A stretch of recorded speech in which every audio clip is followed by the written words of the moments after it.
Bien. Eh,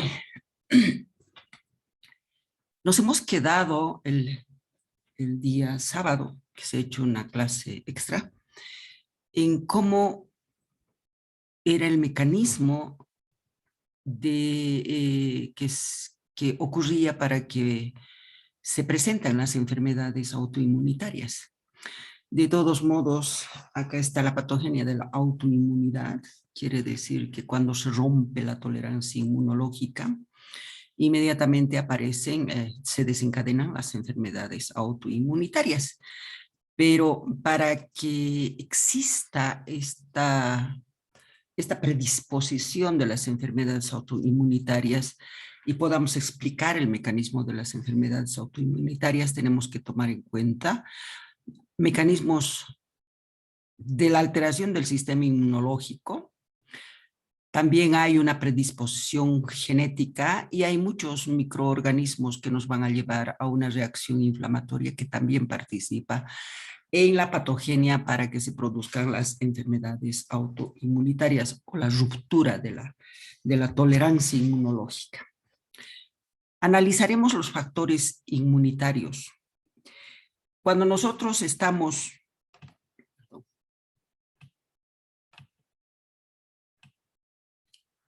analizando los factores inmunitarios, tenemos que recordar que este mecanismo está dado por tres elementos importantes. Primero, hay una activación policlonal de los linfocitos B. No se olviden que las enfermedades autoinmunitarias están causadas por autoanticuerpos. ¿Y quiénes son los que forman los anticuerpos? Son los linfocitos B que se convierten en plasmocitos frente a algún microorganismo que va a provocar su estimulación.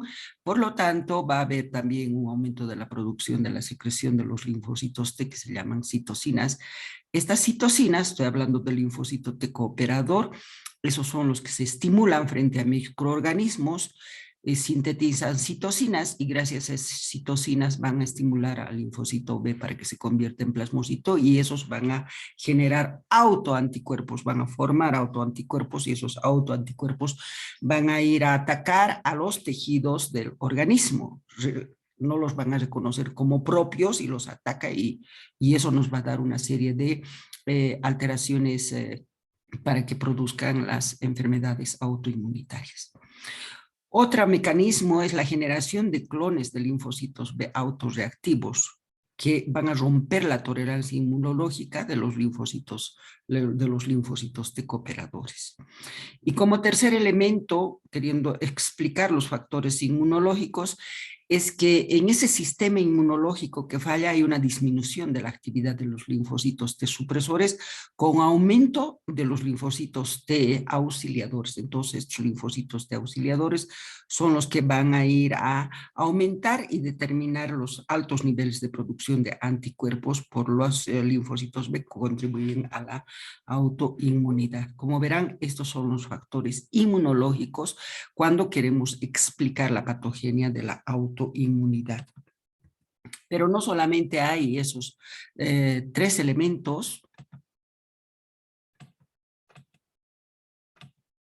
sino que también podemos explicar que los autoantígenos que se hayan secuestrados en ciertos tejidos, como hemos visto en la anterior clase, hay tejidos que secuestran los autoantígenos como el ojo, testículo, etcétera, etcétera. Y si estos tejidos se lesionan, entonces estos autoantígenos van a salir de estos tejidos y se van a poner en contacto con la sangre y con los linfocitos y esos van a provocar la formación de autoanticuerpos, ¿no es cierto? Tenemos aquí donde hay formación de anticuerpos, autoanticuerpos que van a atacar a los espermatozoides y de esa manera también nos van a provocar las enfermedades autoinmunitarias. Bien, tenemos un segundo factor para poder explicar la patogenia de las enfermedades inmunológicas o las alteraciones autoinmunitarias, que son los factores genéticos. O sea que el rompimiento de la tolerancia inmunológica y la aparición de autoanticuerpos de enfermedades autoinmunológicas también hay un componente fuerte, el factor genético. Se ha visto, hay evidencias de que avala la existencia de factores genéticos en la patogenia de las enfermedades. Por ejemplo, en el lupus eritematoso sistémico, nosotros podemos encontrar que en una familia varios pueden informar lupus eritematoso sistémico, ¿no es cierto? Entonces, se ha visto de que hay incidencias familiares en algunas enfermedades autoinmunológicas, como el lupus eritematoso. También se observa mayor expresión de los antígenos del complejo mayor de histocompatibilidad o el antígeno leucocitario humano, pero de la molécula clase 2. Estas moléculas clase 2 del antígeno leucocitario humano está involucrado en las enfermedades autoinmunitarias. Como verán, hay un factor genético muy importante para decir de que estas enfermedades autoinmunitarias son genéticos. Y luego tenemos como otro factor el factor microbiano. Se han implicado a las infecciones por microorganismos. ¿Cuáles son esos microorganismos que están implicados con este tipo de alteraciones autoinmunitarias? Los virus o los más representativos, ¿no es cierto? Partículas víricas como el virus del Epstein-Barr, se ha visto de que tiene mucho que ver con estas enfermedades autoinmunitarias, y en menor frecuencia también están comprometidas las bacterias y el micoplasma, pero mucho más comprometidas están los virus, el virus del Epstein-Barr en las enfermedades autoinmunitarias. Como verán, hay 3 factores que hay que explicar para poder comprender el mecanismo o la patogenia de las alteraciones autoinmunitarias o de las enfermedades autoinmunitarias. Acá vemos este dibujo que tienen en sus libros, la predisposición genética. Ahí está, tenemos que esta predisposición genética va a llevarnos a una falla de la autotolerancia, y si falla la autotolerancia, entonces estamos entrando en lo que son los ataques autoinmunitarios. Hay los linfocitos autorreactivos, que son los que no deberían de estimularse, pero aquí se están estimulando los linfocitos autorreactivos. Y por el otro lado, los estímulos ambientales también tienen mucho que ver. Ahí tenemos los microorganismos, que bien podrían ser virus, bacterias, hongos, pero en mayor proporción los virus, que son reconocidos por los macrófagos, por los neutrófilos, y las células presentadoras de antígenos van a presentar los fragmentos de los virus a los linfocitos T autorreactivos, y estos linfocitos T autorreactivos van a hacer una proliferación, ¿no es cierto?, de los linfocitos T autorreactivos, y esos nos van a llevar a secretar citocinas, y esas citocinas van a incidir en lo que son los linfocitos B, y esos linfocitos B van a hacer madurar a plasmocitos, y los plasmocitos van a secretar autoanticuerpos, y esos autoanticuerpos van a lesionar los propios tejidos.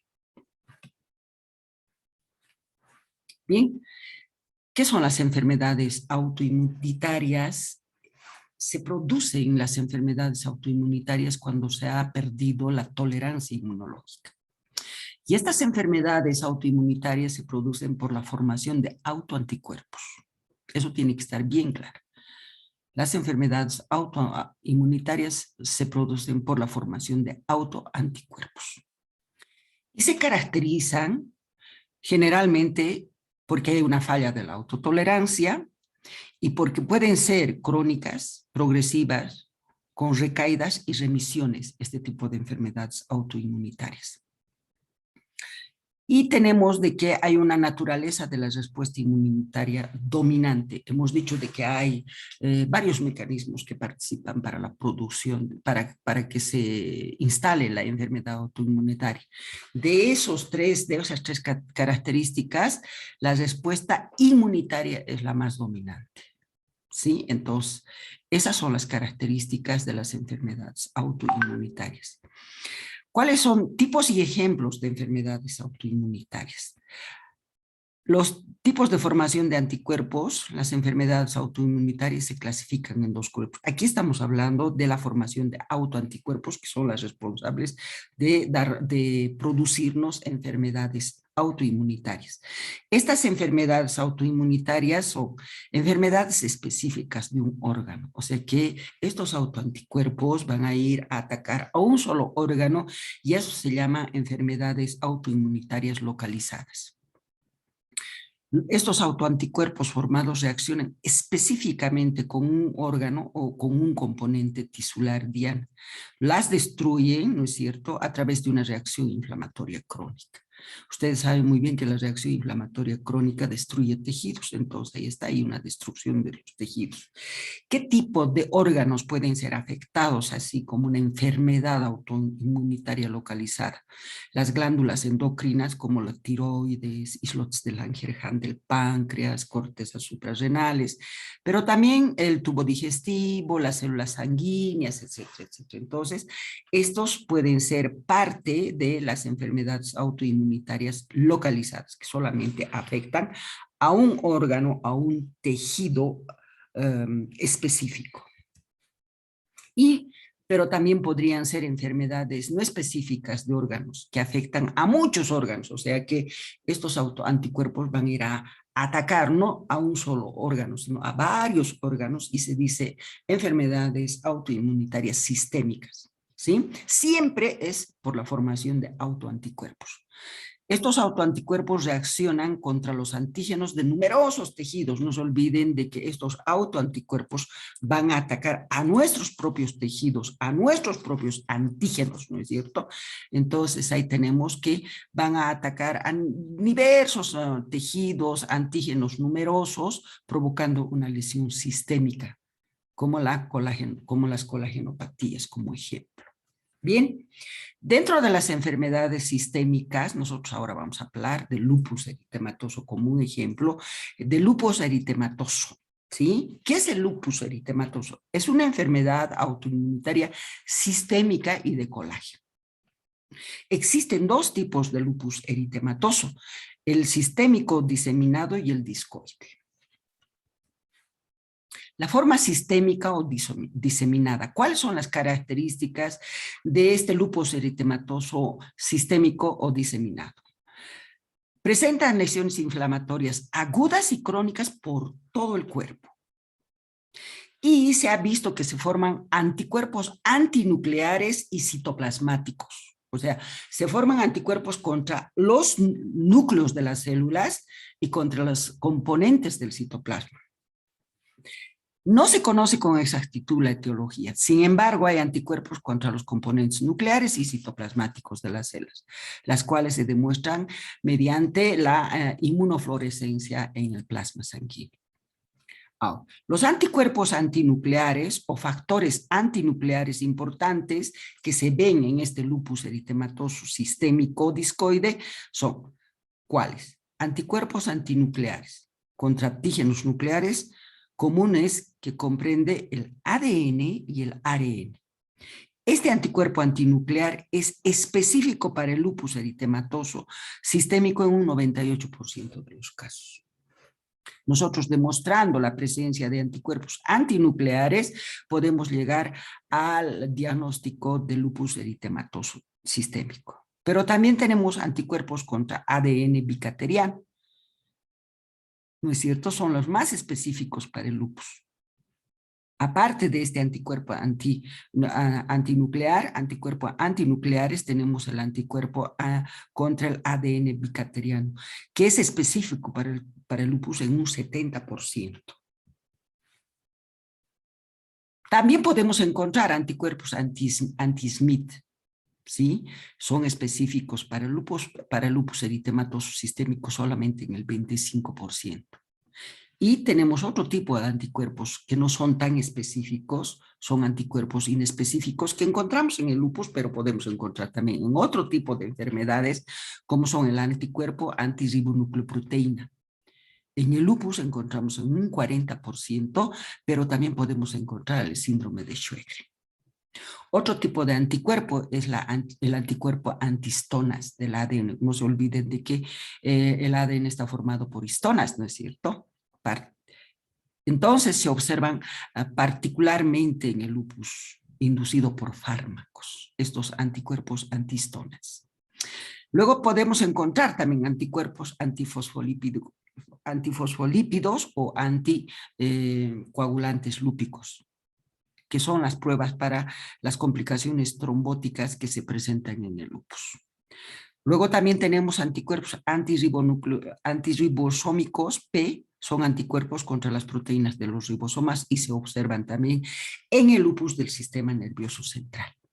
Como verán, cuando estamos hablando del lupus eritematoso sistémico como una prueba de diagnóstico para llegar a esta enfermedad, aparte de los signos y síntomas que se presentan clínicamente, laboratorialmente tenemos que demostrar la presencia de estos anticuerpos, ¿sí? Autoanticuerpos, especialmente los anticuerpos antinucleares y los anticuerpos contra el ADN bicateriano, que son mucho más específicos para el lupus, 98% para los anticuerpos antinucleares y tenemos anticuerpos contra el ADN bicateriano en un 70%. Esos son los más específicos cuando queremos llegar a un diagnóstico del lupus eritematoso sistémico.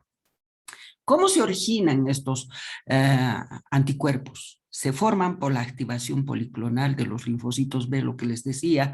Los linfocitos B se estimulan y van a formar clones policlonales, van a formar crecimiento policlonal y esos se van a convertir en plasmocitos y estos plasmocitos van a generar anticuerpos que van a ir a atacar los diferentes tejidos o un solo tejido si es que estamos en un lupus eritematoso sistémico o estamos en un lupus eritematoso discoide.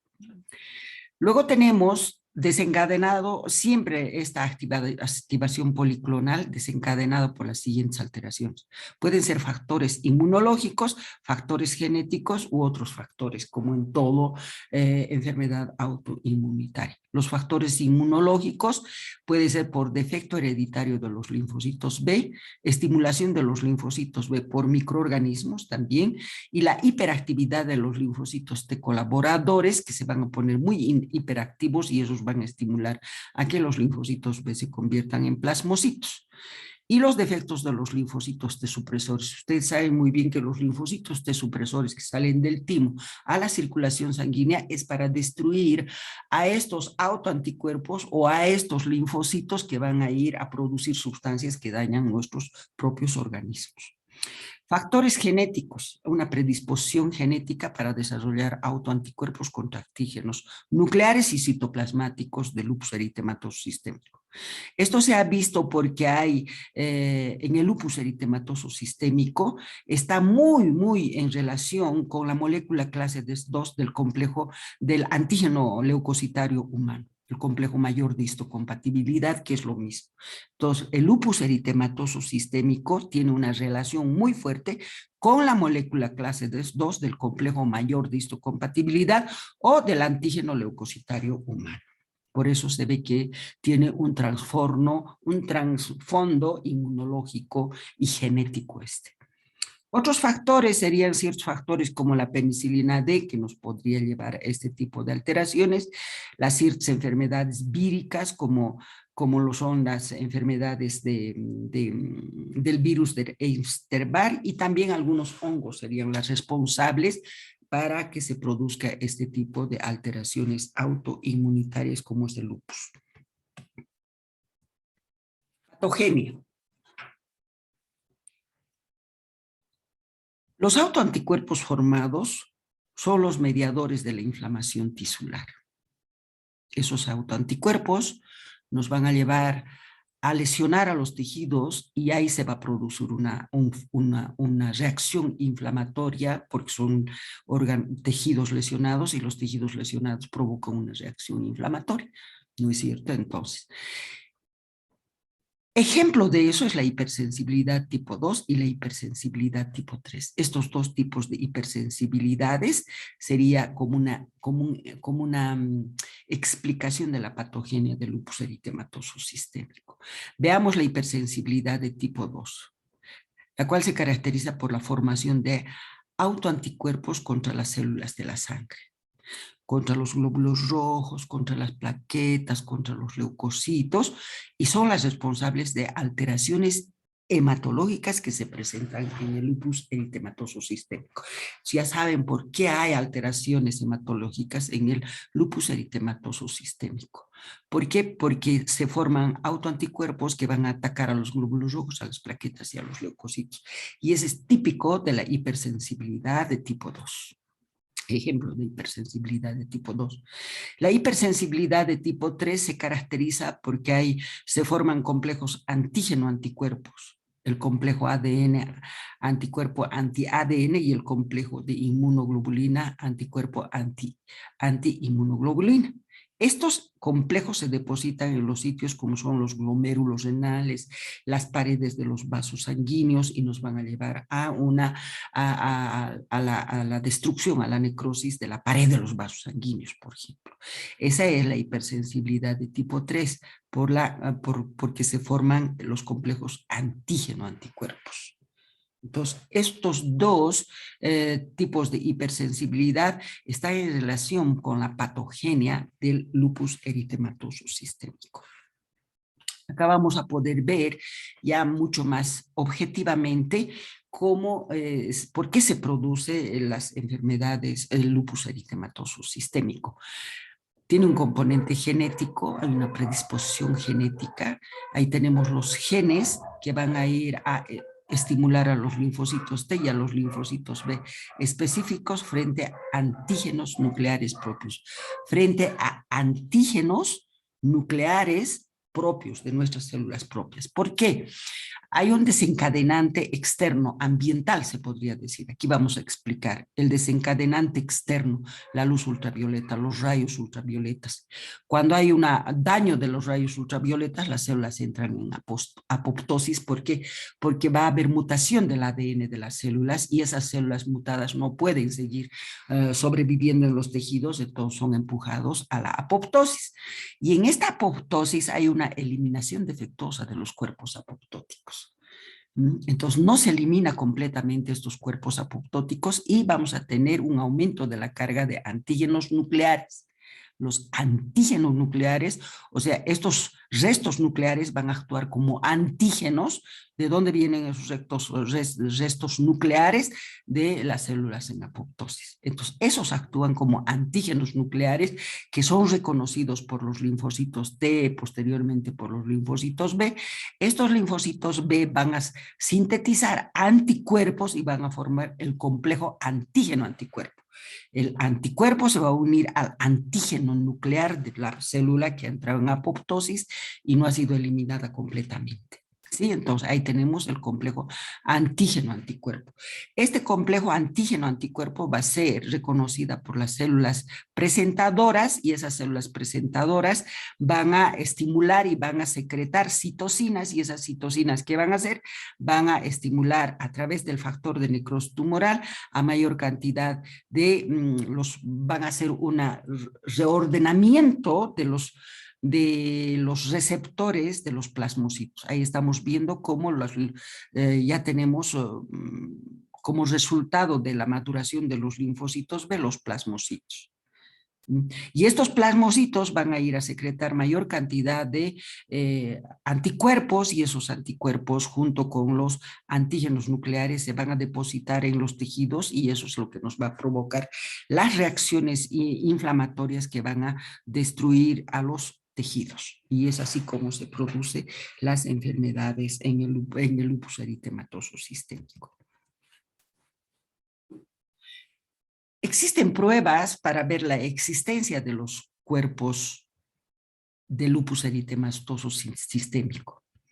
La prueba de laboratorio para diagnosticar el lupus eritematoso sistémico. Esta prueba se basa en el principio de que los antígenos antinucleares no pueden ingresar en las células infectadas y por lo tanto los núcleos celulares deben estar expuestos para unirse a los antígenos antinucleares. La unión del núcleo expuesto a los antígenos antinucleares forma una masa homogénea del material de cromatina nuclear que se denomina cuerpo LE o cuerpo de hematoxilina. Entonces, ¿qué es el cuerpo LE? Es esa masa homogénea que se forma entre los antígenos antinucleares, ¿no es cierto? Que se tiene que formar una masa homogénea, un material cromático nuclear que se denomina cuerpo LE. La presencia y expresar o demostrar laboratorialmente el cuerpo LE es exclusivo para hacer el diagnóstico de lupus eritematoso sistémico. Ahora, ¿qué es la célula LE? ¿Qué es esa célula LE? Es un polimorfo nuclear, ¿no es cierto? Y en ocasiones puede ser un monocito que engloba al material nuclear homogéneo de la célula lesionada. Esta masa homogénea de anticuerpos antinucleares. Cuando son fagocitados, cuando entran a los polimorfos nucleares y a los monocitos, esa célula se llama célula LE. Entonces, célula E, ¿qué se llama? El polimorfo nuclear al monocito que ha englobado a esa masa de anticuerpos antinucleares que se forman en el lupus eritematoso sistémico. ¿Cómo se demuestra el fenómeno de las células LE in vitro?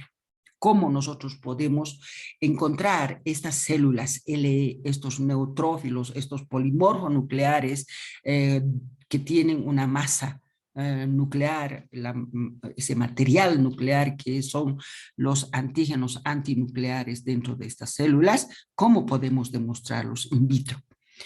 Se utiliza, se traumatiza, dice la muestra de la sangre, es como si se quisiera destruir todos los componentes de la sangre para exponer los núcleos de los leucocitos sanguíneos a los cuerpos antinucleares. Estos determinan la unión del núcleo desnaturalizado y dañado a los anticuerpos antinucleares, y el núcleo desnaturalizado se reviste de estos anticuerpos antinucleares porque es quimiotáctico para las células fagocíticas. Si esta masa es englobada por un neutrófilo, lo que desplaza, el neutrófilo va a fagocitar a esta masa anticuerpos antinucleares y su núcleo se va a desplazar de los neutrófilos a un borde, eso se llama célula LE. Neutrófilo que ha fagocitado esa masa de anticuerpos antinucleares y tiene su núcleo hacia un lado, hacia un borde. Eso se llama célula LE. Si esta masa de antígenos antinucleares es un linfocito, está en un linfocito intacto, es fagocitado por un monocito y se llama célula TART. ¿Qué es la célula LE? Cuando esa masa de anticuerpos antinucleares es fagocitado por los neutrófilos. Y la célula TAR es cuando esa masa de antígenos antinucleares es fagocitado por los monocitos.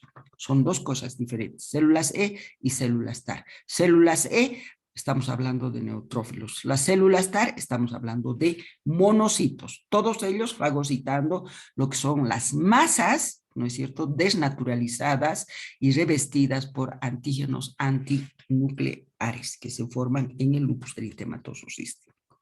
Y hemos visto cómo se forman estos antígenos antinucleares que son atacados por los anticuerpos, ¿no es cierto? Voy a retornar para que puedan, de estos estamos hablando. Es una eliminación anormal de las células apoptóticas y tenemos los antígenos antinucleares, los antígenos nucleares propios de nuestras células, y esas son reconocidas por los anticuerpos como antígenos propios, y vamos a tener el complejo antígeno-anticuerpo. Esta es la célula LE. Este es un neutrófilo ¿no es cierto? Y vemos como esta masa, que es antígeno antinuclear, con los bañadas de anticuerpos, y tenemos el neutrófilo, esta masa está rechazando hacia un polo al núcleo del neutrófilo, esa es la célula E. Cuando nosotros vemos esto en sangre, decimos, ah, sí, hay presencia de células LE, y es diagnóstico de lupus eritematoso. ¿Cómo se diagnostica el lupus eritematoso sistémico? Demostrando la presencia de las células LE, que es positivo en un 70% en los casos de lupus eritematoso sistémico. Pero también a través de la inmunofluorescencia es más sensible para demostrar los anticuerpos mencionados y son positivos casi en todos los casos de lupus eritematoso. O sea, hacemos el diagnóstico de lupus eritematoso sistémico demostrando las células LE, que es en 70% más fidedigno, o demostrando la presencia de anticuerpos, ¿no es cierto?, que es positivo en los casos de lupus eritematoso. Algunas otras enfermedades también pueden presentar pruebas de el LE positiva. Solamente el 70% es, ¿no es cierto?, fidedigno para el lupus eritematoso sistémico, estas células LE, porque también se pueden encontrar estas células LE en la artritis reumatoidea, en la hepatitis lupoide, y es en aquellas enfermedades sensibles a la penicilina. Características morfológicas. El lupus eritematoso sistémica afecta diferentes órganos viscerales y causa erupciones cutáneas eritematosas. Las principales lesiones son renales, vasculares, cutáneas y cardíacas. Pero también podrían haber otros órganos y tejidos comprometidos, como por ejemplo pueden estar comprometidos los revestimientos serosos, como la pleuritis, la pericarditis, las articulaciones que nos van a dar sinovitis, en el hígado se va a producir una inflamación de la tríada portal, en los pulmones la neumonitis intersticial, la alveolitis fibrinosa, en el sistema nervioso central nos van a dar unas vasculitis, en el vaso también va a haber una vasculitis, y en la sangre una anemia hemolítica, una trombocitopenia autoinmunitaria. Imagínense la cantidad de sintomatología con la que pueden presentarse estos pacientes con lupus eritematoso sistémico, porque afecta a muchos órganos durante la enfermedad. Características microscópicas. La lesión típica del lupus eritematoso sistémica es la necrosis fibrinoide, que se puede observar. Esta necrosis fibrinoide se puede observar en los tejidos conjuntivales, por debajo del endotelio de los pequeños vasos sanguíneos. Una vasculitis necrotizante también podemos tener nosotros, que se encuentra debajo del revestimiento mesotelial de la pleura y del pericardio. También en ese foco va a haber esta necrosis fibrinoide en los revestimientos mesoteliales. Esta necrosis fibrinoide también está debajo de las células endoteliales del endocardio y las lesiones renales que nos van a llevar a una nefritis lúpica. Al examen microscópico, ¿qué podemos tener? Muestra grandes depósitos mesangiales, subepiteliales, subendoteliales. La inmunofluorescencia muestra depósitos granulares de inmunocomplejos, formadas por la inmunoglobulina G y el complemento 3. ¿Dónde? En los capilares mesangiales, en las membranas basales tubulares. Manifestaciones clínicas. ¿Cuáles son las manifestaciones clínicas del lupus eritematoso sistémico? Al igual que otras patologías autoinmunitarias, es muy común en las mujeres en la segunda, tercera década de la vida. O sea que afecta más a las mujeres que a los hombres.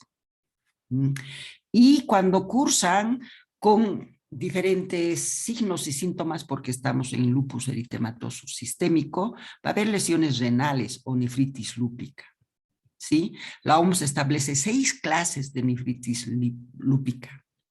Clase 1, que es la nefritis lúpica a cambios mínimos, más o menos en un 50% de los casos se ve esto. Y al microscopio óptico casi no se revela ningún cambio en los riñones. Y la inmunofluorescencia muestra depósitos de complejos inmunes en el tejido mesangial. La nefritis lúpica clase 2 se llama nefritis lúpica proliferativa mesangial, que se observa en el 10 al 25% de los casos. Al microscopio óptico, ¿qué vamos a ver?